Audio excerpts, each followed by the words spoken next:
고생코아 안녕하세요. 비트코인 4817달러, 이더리움 3060달러. 가격만 보면 어제 영상과 전혀 다를 게 없어 보이죠. 하지만 무서웠던 하루입니다.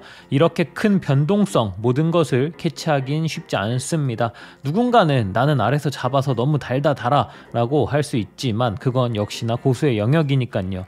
오늘도 크립토 토탈 마켓캡을 보면서 전체적인 시장의 흐름을 한번 체크하고 넘어가 보도록 합시다. 크립토 토탈 마켓캡 1일봉 차트입니다. 크립토 토탈 마켓캡은 비트코인을 포함한 가상자산 전체의 시가총액을 나타낸 차트입니다. 트레이딩 뷰에서 토탈을 검색하시면 됩니다. 어제 영상에서 1.8T의 지지를 받았으면 좋겠다고 했습니다. 하지만 점심쯤 가격은 무섭게 하락하였고 저희도 잡고 있던 친구들이 대다수 스탑이 나갔을 겁니다. 다시 매수를 이야기했는데 잡은 친구들은 반등이 역시나 강했고 지나고 보니 일봉상 아래 긴 꼬리를 단 휩소를 보여주었습니다. 현재 상승 다이버전스도 뜬 상황이고 지속 이야기했던 1.88T와 2T의 저항을 앞으로 지켜봐야겠습니다.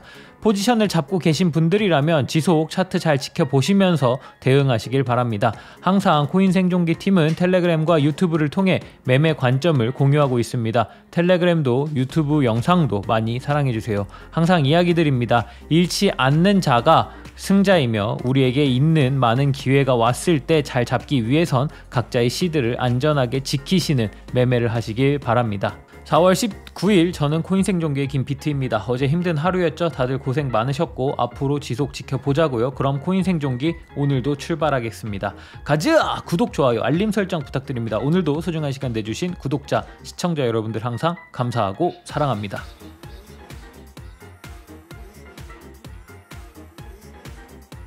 어제는 과거 금리 인상과 CPI 지수에 대한 이야기를 했죠. 간단히 정리를 해보자면 과거의 데이터상으로 봤을 때 금리 인상으로 즉각적인 가격적 하락이 오지는 않는다. 현재도 마찬가지 엄청난 양의 양적 완화를 진행했기 때문에 그 여파로 올해까지는 어느 정도 성장세를 보여줄 거라고 이야기를 했습니다.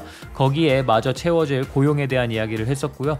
또한 데이터상 첫 금리 인상 이후 12개월 후부터 경기 침체가 올 확률이 매우 높다는 이야기를 했죠. CPI 지수 역시 마찬가지. 미국에서 소비자 물가지수가 5% 이상 찍었을 때 경기 침체가 올 확률은 75% 이상이었습니다. 라는 이야기를 했습니다. 여러모로 퍼즐을 맞추었을 때 힘든 상황인 건 누구나 아는 사실입니다. 하지만 현재 시장은 CPI 지수가 정점을 찍었다고 예상하죠. 에너지, 식품, 부동산, 렌트비를 제외한 나머지 지표들은 많이 꺾인 모양새를 보이고 있습니다. 그리고 기저효과로 인하여 작년 대비, 전월 대비 데이터를 측정하는 CPI 지수의 경우 상대적으로 줄어드는 모양새를 보여줄 수 있다는 이야기죠. 하지만 어디까지나 이것도 예상에 불과한 상황입니다. 미국 내 에너지, 식품, 부동산, 렌트비는 현재 과할 정도로 많은 상승을 하고 있고 이것을 다시 잡아야 하는 상황이며 이런 상황이 과연 미국에서만 일어나고 있을까요? 국내에선 더 심하게 보여지겠죠. 미국의 경우 에너지와 곡물을 대다수 자급자족할 수 있는 상황이니까요.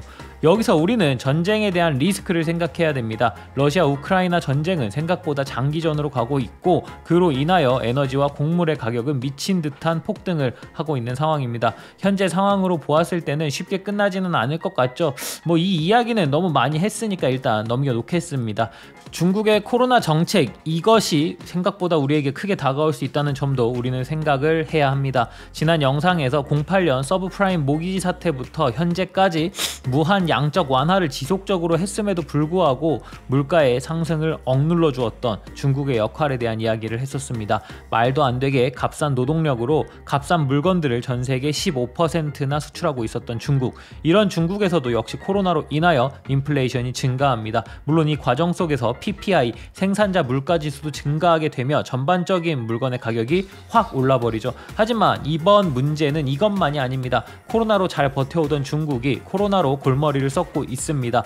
제로 코로나를 외치며 모든 도시를 봉쇄해버립니다. 물론 이로 인해 중국은 경제 성장에 큰 타격을 입을 것입니다. 하지만 그만큼 전 세계에 전해지는 타격도 크겠죠. 중국에 많은 공장을 갖고 있는 회사들이 있으니까요. 잠시 앞에 얘기했던 이야기로 돌아가 보겠습니다. 첫 금리 인상 이후 양적 완화의 여파로 1년여는 미비하지만 우상향, 그리고 1년 후부터 경기 침체가 일어나기 시작한다고 이야기를 했었습니다. 네, 물론 과거 일반적인 경우엔 말이죠. 하지만 상황 상황은 특수하고 금리 인상이나 양적 긴축의 정도를 봐야겠지만 그 흐름은 과거보다 빠를 것을 우리는 예측하고 있습니다. 그 과정 속에서 중국의 제로 코로나 정책이 발목을 잡습니다. 미국의 대표 기업하면 5손가락 안에 드는 애플, 중국의 봉쇄 정책으로 인하여 모든 공장은 가동 중단, 더불어 신제품들은 6월 이후에나 받아볼 수 있다고 합니다. 과연 애플만 그럴까요? 테슬라 역시 중국의 공장 가동이 멈추면서 새 제품들에 대한 공급망이 막혀버렸죠. 과연 애플과 테슬라만 그럴까요? 과거 데이터가 보여주었던 부분을 중국이 어느 정도 막고 있다는 느낌이죠. 이로 인해 중국에 공장을 두고 있는 대다수의 기업들은 2분기 실적이 좋지 않게 나올 것입니다. 미 연준의 머리는 매우 아플 것입니다. 높아지는 물가는 잡아야겠지만 미국은 공급망 이슈로 인하여 많은 기업들이 힘들어하고 있는 상황이니까요. 양적 긴축에 대해 생각도 해야 합니다. 과거와 다르다 말로만 하는 것이 아닙니다. 과거 17년 첫 양적 긴축을 시작했던 100억 달러, 60억 달러는 국채, 40억 달러는 모기지 담보 증권을 시작으로 긴축을 시작했습니다. 미국은 긴축의 양을 점차 늘려나갔고 최대 500억 달러까지 매입을 했으니까 말이죠. 물론 그것 역시 첫 금리 인상이 시작되고 1년 이상의 시간이 지난 시기였죠. 현재는 엄청난 속도로 테이퍼링을 끝냈으며 22년 3월 첫 금리 인상을 시작했습니다. 미국은 현재 22년 5월부터 양적 긴축 카드를 꺼내든다고 이야기를 합니다. 누가 봐도 매우 빠른 속도죠. 하지만 이게 다가 아닙니다. 현재 긴축에 대한 금액은 과거 첫 긴축을 시작했을 때의 대략 10배, 950억 달러를 이야기합니다. 국채 600억 달러, 모기지 담보증권 350억 달러. 단순히 속도와 긴축의 정도를 생각해 봅시다. 과연 시장에 큰 영향을 미치지 못할까요? 맞아, 이거 할 거라고 했었지, 다 예상했던 바인데 뭐 라고 쉽게 시장이 받아들일 수 있을까요? 우린 현재 생각보다 매우 위태로운 세상에 살고 있습니다. 모든 것이 불안정한 상황 속에서 우리는 고위험군으로 분류되어 있는 가상자산에 투자 중인 셈이죠. 물론 그만큼 좋은 기회를 잡는다면 큰 수익이 나겠죠. 모든 것은 확률 싸움이고 현재 국제 정세로 당분간은 이 시장에 가능한 상승으로 이끌어낼 수 있는 모멘텀이 나오기는 힘들어 보이는 것이 사실이라고 생각합니다. 그럼 오늘도 비트코인 차트를 봐보면서 중장기적인 상황을 지켜보시죠. 비트코인 주봉 차트입니다. 코인 생존기 팀은 현 비트코인의 저점을 올해 11월 달로 보고 있고 이후 몇 개월간 바닥에서 횡보를 하리라 예상하고 있습니다. 물론 이런 저점을 예상하는 것은 쉽지 않은 일이지만 과거의 경험과 중간중간 생기는 차트의 모양, 거래량 그리고 지난 패턴을 생각하였을 때 생각하는 곳입니다. 13년, 17년의 시장 사이클을 통해 21년의 고점 이후 사이클을 어느 정도 예상해 볼만하다고 생각합니다. 현재 보이는 보라색 두 개의 삼각 수렴 채널 안에서 비트코인은 움직이고 있으며 먼저 검정색 예측 경로에 따라 보라색 상단 저항선을 한 번 더 터치하고 하단의 하늘색 지지선에서 반등한 후 다시 보라색 지지선이 저항선으로 바뀌는 것을 경험할 것이라 보고 있습니다. 이후에는 하늘색 지지선을 하방 이탈하며 21년 저점과 20년 저점 매물대가 쌓인 28,800달러에서 31,025달러 부근을 횡보하다가 최종적으로는 급락이 나오며 이를 이탈할 시 17,580달러 부근까지의 조정을 보고 있습니다. 얼추 시기는 11월, 더 자세한 움직임은 시간이 지나며 정확해질 것이라고 생각합니다.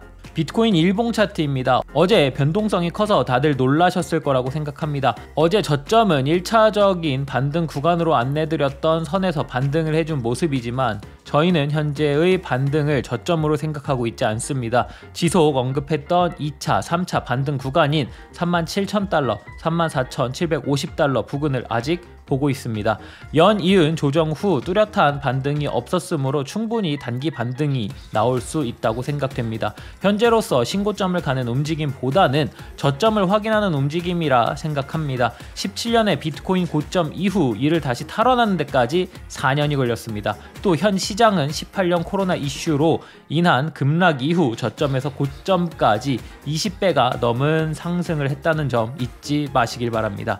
자, 오늘은 여기까지. 장기적인 하락을 보지만 그 안에서 변동성을 수익으로 최대한 가져가는 것, 그것이 저희가 앞으로 안내해 드려야 할 부분이겠죠. 오늘도 도움이 되는 영상이었길 바랍니다. 모든 구독자, 시청자분들이 페라리를 사러 가는 그날까지 코인 생존기는 계속됩니다. 쭉.